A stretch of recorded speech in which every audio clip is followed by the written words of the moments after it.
ஓம் நமோ நாராயணாய. குருப்யோ நமக. ஆழ்வார்கள் திருவடிகளே சரணம்.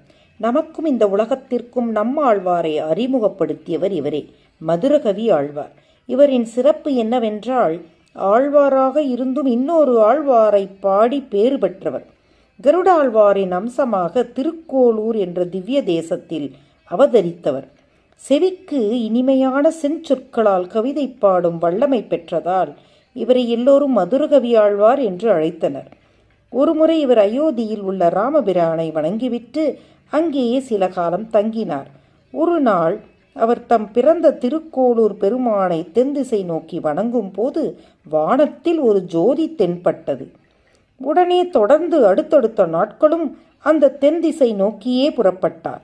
ஆழ்வார் திருநகரி வந்தவுடன் அந்த ஜோதி காணவில்லை. உடனே அந்த ஊர் மக்களிடம் இந்த ஊரின் சிறப்பு என்ன என்று கேட்டார். அந்த ஊர் மக்களும் அந்த ஊரில் புளிய மரத்தின் அடியில் பத்மாசனத்தில் சின்முத்திரையோடு அமர்ந்திருக்கும் நம்மாழ்வாரை பற்றி கூறினார்கள். உடனே அவர் முன் சென்றார்.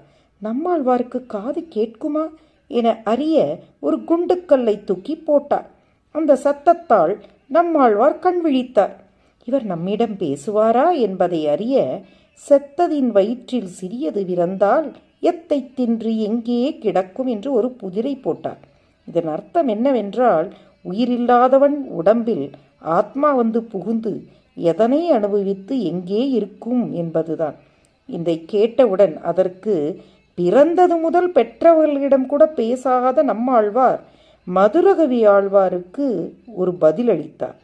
அத்தை தின்று அங்கேயே கிடக்கும், அதாவது அந்த உடலின் தொடர்பால் ஏற்படும் இன்பத் துன்பங்களை அனுபவித்து அங்கேயே இருக்கும் என்று பதில்.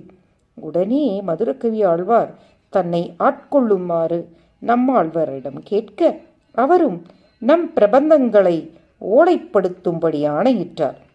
நம்மாழ்வார் காலத்திற்கு பின் அவரது விக்கிரகத்தை ஆழ்வார் திருநகரியில் எழுந்தருளச் செய்து வணங்கி அவருடைய புகழை எங்கும் பரப்பினார்.